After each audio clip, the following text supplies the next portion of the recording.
স্বাগত গ্লোবাল টাইমে। বিশ্বের নানা প্রান্তের খবর নিয়ে আপনাদের সাথে আছি আমি মাহমুদুল হাসান। শুরুতেই জানিয়ে দিব সংবাদ শিরোনাম।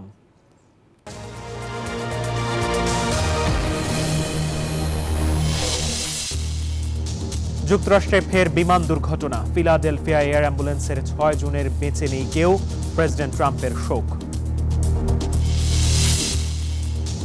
3 জিম্মির বিনিময়ে মুক্তি পেল 183 ফিলিস্তিনি। আহতদের চিকিৎসার নামে গাজা ছাড়তে বাধ্য করার অভিযোগ। এবং মিয়ানমারে বিদ্রোহী জোটে ভাঙন, যুদ্ধবিরতিতে সম্মত একটি গোষ্ঠী। স্থিতিশীলতা আনতে ফের জরুরি অবস্থার মেয়াদ বাড়ালো জান্তা সরকার। দেখছিলেন শিরোনামগুলো, এবার বিস্তারিত। ওয়াশিংটনে বিমান হেলিকপ্টার সংঘর্ষের রেশ কাটতে না কাটতেই যুক্তরাষ্ট্রে ফের বিমান বিধ্বস্তের ঘটনা। এবার ফিলাডেলফিয়া এয়ার অ্যাম্বুলেন্স দুর্ঘটনার ঘটনা ঘটেছে। এয়ার অ্যাম্বুলেন্সে মোট 6 জনের কেউই বেঁচে নেই, এমনটাই জানিয়েছে দেশটির সংবাদ মাধ্যম এনবিসি নিউজ। এদিকে ফিলাডেলফিয়ায় বিমান বিধ্বস্তের ঘটনায় শোক জানিয়েছেন প্রেসিডেন্ট ডোনাল্ড ট্রাম্প। ওয়াশিংটন ট্র্যাজেডির দুদিন পরে আবারও যুক্তরাষ্ট্রে বিমান দুর্ঘটনা। স্থানীয় সময় শুক্রবার সন্ধ্যায় পেনসিলভেনিয়া অঙ্গরাজ্যের ফিলাডেলফিয়ার আবাসিক এলাকার একটি শপিং মলের কাছে বিধ্বস্ত হয় একটি ছোট বিমান। জানা গেছে এটি ছিল একটি এয়ার অ্যাম্বুলেন্স, যেখানে শিশুসহ কয়েকজন অসুস্থ আরোহী ছিলেন। তবে বিরাট বিস্ফোরণে এতে আগুন ধরে যায়, যার রেশ পড়ে আশেপাশের বেশ কয়েকটি বাড়ি এবং গাড়িতে। রয়টার্স জানায় লিয়ারজেট 55 বিমানটি ফিলাডেলফিয়া থেকে মিজোরির উদ্দেশ্যে যাচ্ছিল। 4 মাইলেরও কম দূরত্ব পাড়ি দেবার পর বিমানটি বিধ্বস্ত হয়। তবে দুর্ঘটনার কারণ এখনো জানা যায়নি, যদিও মেঘলা আবহাওয়া ছিল বলে জানিয়েছে কর্তৃপক্ষ। এদিকে ফিলাডেলফিয়ায় বিমান বিধ্বস্তের ঘটনায় শোক জানিয়েছেন প্রেসিডেন্ট ডোনাল্ড ট্রাম্প। সেই সঙ্গে দ্রুত দুর্ঘটনার কারণ খোঁজারও নির্দেশ দিয়েছেন তিনি। এর আগে গেল বুধবার ওয়াশিংটন ডিসিতে সামরিক হেলিকপ্টারের সাথে একটি যাত্রীবাহী বিমানের সংঘর্ষ হয়। পটোম্যাক নদীতে পড়ে 2টি উড়োজাহাজ বিধ্বস্ত হয়। এতে 67 জন আরোহী সবাই নিহত হয়েছেন বলে ধারণা করা হচ্ছে। 2009 সালের পর এটি সবচেয়ে ভয়াবহ উড়োজাহাজ বিধ্বস্তের ঘটনা। আসমাতুলি, নিউজ 24। আজ থেকেই কানাডা, মেক্সিকো, চীনের বিরুদ্ধে ট্রাম্প প্রশাসনের অতিরিক্ত শুল্ক আরোপের ঘোষণা কার্যকর হচ্ছে। শনিবার এমন তথ্য জানিয়েছে হোয়াইট হাউস। জানায় কানাডা ও মেক্সিকোর ওপর 25% করে এবং চীনের ওপর শতকরা 10% শুল্ক আরোপ করেছেন প্রেসিডেন্ট ট্রাম্প। এদিকে মার্কিন এই সিদ্ধান্তের পাল্টা জবাবের হুঁশিয়ারি দিয়েছে কানাডা। ক্ষমতায় এসেই একের পর এক নির্বাহী আদেশ আর নিষেধাজ্ঞার ঝড় তুলছেন মার্কিন প্রেসিডেন্ট ডোনাল্ড ট্রাম্প। এরই ধারাবাহিকতায় কানাডা ও মেক্সিকোর ওপর 25% শুল্ক আরোপের ঘোষণা দেন তিনি, যার জেরে 1 ফেব্রুয়ারি থেকে কানাডা ও মেক্সিকোর পণ্য যুক্তরাষ্ট্র ঢুকলেই 25% শুল্ক দিতে হবে, এমন তথ্য জানিয়েছে হোয়াইট হাউস। অবৈধ অভিবাসী এবং মাদক দ্রব্য চোরাচালান বন্ধে এমন কঠোর সিদ্ধান্ত নিয়েছে ট্রাম্প প্রশাসন। যদিও কানাডার তেলের উপর কিছুটা কম 10% শুল্ক আরোপ করা হয়েছে, যা কার্যকর হবে আগামী 18 ফেব্রুয়ারি থেকে। ডোনাল্ড ট্রাম্পের এমন সিদ্ধান্তে ক্ষুব্ধ কানাডা। দেশটির প্রধানমন্ত্রী জাস্টিন ট্রুডো জানান, তার প্রশাসন পরিস্থিতি মোকাবেলায় যথাযথ পদক্ষেপ কি হতে পারে তা নির্ধারণে কাজ চালিয়ে যাচ্ছে। তবে কানাডা পাল্টা জবাবের প্রস্তুতি নিলেও সে পথে হাঁটছে না মেক্সিকো। মার্কিন প্রেসিডেন্টের শুল্ক যুদ্ধের কবলে পড়েছে এশিয়ার বৃহত্তম অর্থনীতির দেশ চীনও। 1 ফেব্রুয়ারি থেকে চীনের উপর দেশটির উপর বসছে 10% শুল্ক। তবে ট্রাম্পের এমন সিদ্ধান্তের এখনো কোনো প্রতিক্রিয়া জানায়নি বেইজিং। এখানেই শেষ নয়, ভবিষ্যতে ইউরোপিয়ান ইউনিয়নের বিরুদ্ধেও অতিরিক্ত শুল্ক আরোপের পরিকল্পনা করছেন প্রেসিডেন্ট ট্রাম্প। তিনি মনে করেন যুক্তরাষ্ট্রের প্রত্যাশা অনুযায়ী আচরণ করছে না ইউরোপীয় ইউনিয়ন। আসমাতুলি, নিউজ 24। যুদ্ধবিরতি চুক্তি অনুযায়ী প্রথম ধাপের 4র্থ পর্যায়ে আরও 3 ইসরায়েলি জিম্মির বিনিময়ে মুক্তি পেয়েছে 183 ফিলিস্তিনি। ফিলিস্তিনের স্বাধীনতাকামী গোষ্ঠী হামাস দক্ষিণ গাজার খান ইউনিস ও গাজা সিটিতে এই জিম্মিদের রেড ক্রসের কাছে হস্তান্তর করেছে। এদিকে ইসরায়েলি কর্তৃপক্ষ আহত ফিলিস্তিনিদের মধ্যে কয়েকজনকে চিকিৎসার জন্য গাজা ছাড়ার অনুমতি দিয়েছে। অন্যদিকে লেবাননে যুদ্ধবিরতি লঙ্ঘন করে হামলা চালিয়েছে ইসরায়েল। গাজায় যুদ্ধবিরতি ও বন্দী বিনিময় চুক্তির আওতায় হামাস আরও 3 ইসরায়েলি জিম্মিকে মুক্তি দিয়েছে। 1 ফেব্রুয়ারি শনিবার তাদের রেড ক্রসের কাছে হস্তান্তর করা হয়।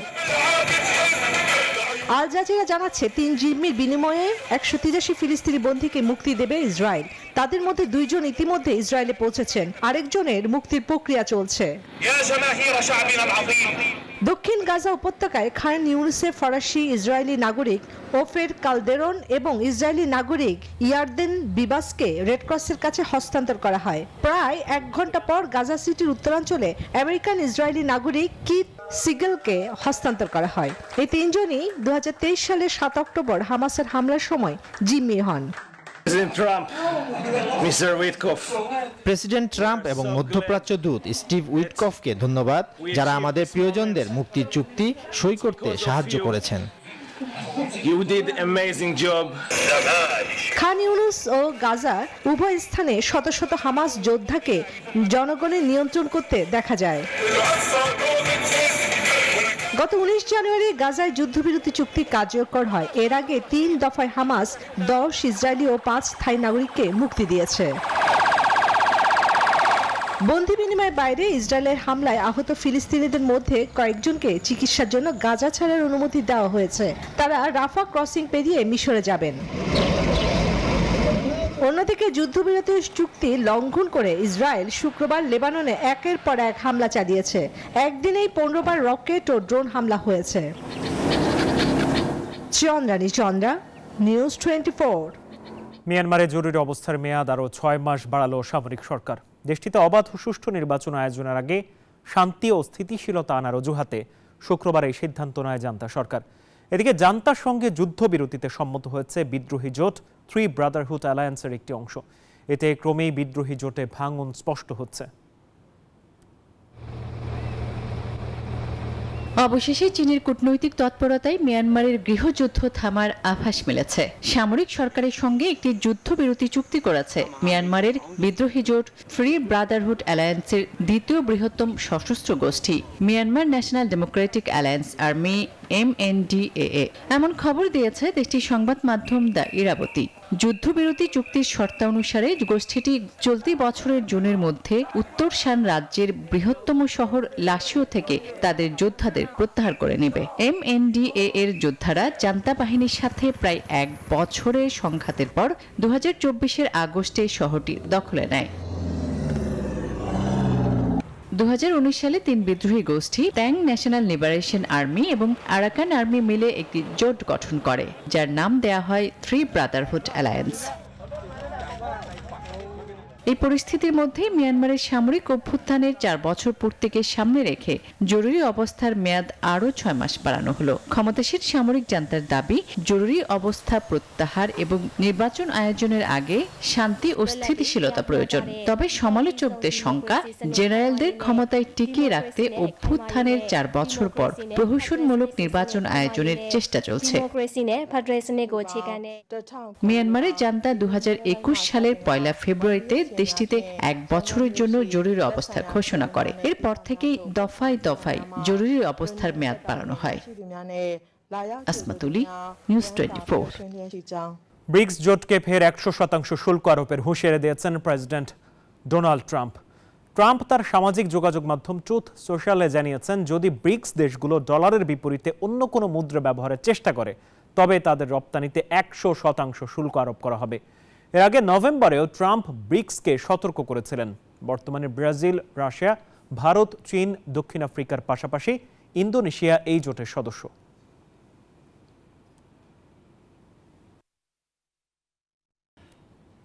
বাস্তুচ্যুত ফিলিস্তিনিদের আশ্রয় দিতে মিশর ও জর্ডানকে আবারও আহ্বান জানিয়েছেন মার্কিন প্রেসিডেন্ট ডোনাল্ড ট্রাম্প। শুক্রবার ওভাল অফিসে তিনি জানান, যদিও 2 দেশ বারবার প্রত্যাখ্যান করেছে, তবে তিনি আত্মবিশ্বাসী যে তারা ফিলিস্তিনিদের আশ্রয় দেবে। ট্রাম্প জানান, গাজার অবস্থা বিবেচনায় জর্ডান ও মিশরের আরও দায়িত্ব নিতে হবে। এর বিপরীতে মিশরে ট্রাম্পের প্রস্তাবের বিরুদ্ধে বিক্ষোভ হয়েছে, যেখানে স্থানীয়রা ক্ষোভ প্রকাশ করেছেন।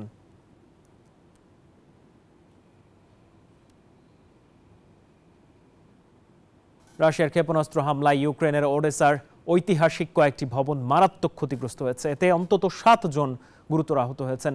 ইউনেস্কোর বিশ্ব ঐতিহ্যবাহী স্থান ওডেসার কেন্দ্রের এই ভবনগুলোতে হামলার পর ইউক্রেনের প্রেসিডেন্ট ভলোদিমির জেলেনস্কি জানান, রাশিয়া এটি ইচ্ছাকৃতভাবে করেছে।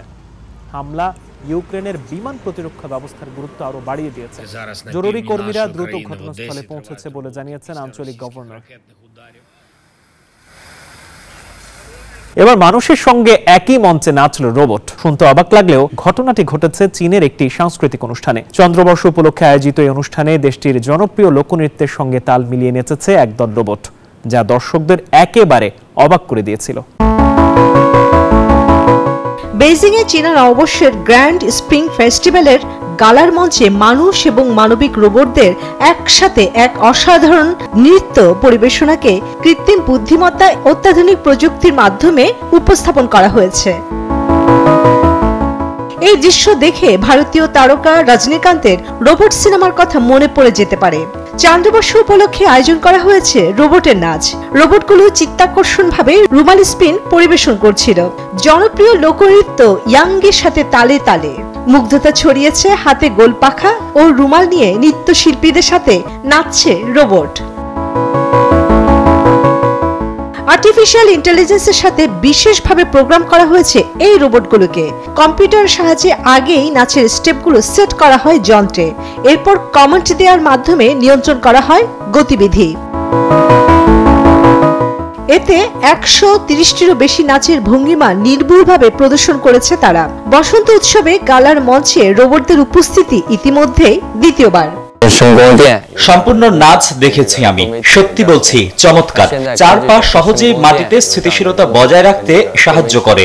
যত প্রযুক্তির সঙ্গে জীবনকে মেলাবেন ততই বিষয়গুলো আপনার কাছে সহজ মনে হবে। পশ্চিমারা দেখুক কিভাবে চীন প্রযুক্তিতে উন্নত হচ্ছে। ডিপসিকের পর রোবটের নাচ অবশ্যই তাদের অবাক করবে।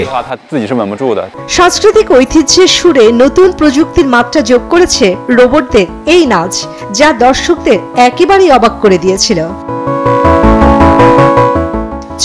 চন্দ্রা, নিউজ 24। কাগজপত্রহীন অভিবাসীদের নিয়মিত করার ক্ষেত্রে নিয়ম কঠিন করল ফ্রান্স। বিশেষ বিবেচনায় বৈধতা দিতে ন্যূনতম বসবাসের সময়সীমা, ফরাসি ভাষার দক্ষতা বৃদ্ধি এবং আইনের প্রতি শ্রদ্ধাশীল থাকার শর্ত যুক্ত করা হয়েছে। ফরাসি স্বরাষ্ট্রমন্ত্রীর অভিবাসন সংক্রান্ত জারি করা নতুন সার্কুলারে এসব জানানো হয়। অভিবাসন বিশেষজ্ঞরা বলছেন, নতুন জারি করা সার্কুলারে প্রবাসী বাংলাদেশি অভিবাসী কর্মীদের জন্য বৈধতা পাওয়া কঠিন হবে। মামুন মাহিনের রিপোর্টে বিস্তারিত। ফ্রান্সে বৈধতা পাওয়া আরো কঠিন হলো অভিবাসীদের জন্য।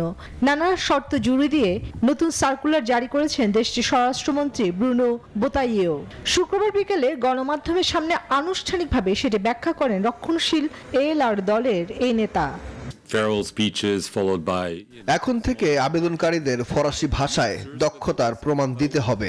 এছাড়া ফ্রান্সের নাগরিকদের জন্য হুমকি হিসেবে বিবেচিত হয়েছে কিংবা কোনো আইনি জটিলতায় ফ্রান্স ত্যাগে বাধা আছে এমন কাউকে বৈধতা দেওয়া হবে না।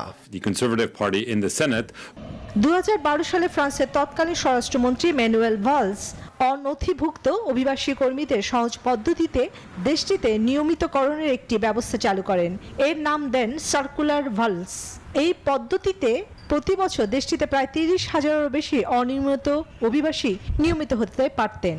ওনারা যে ইস্যুগুলো সামনে নিয়ে এসছেন, ভাষাগত দক্ষতা, আইনি জটিলতা, যে অপরাধের সাথে জড়িততা এবং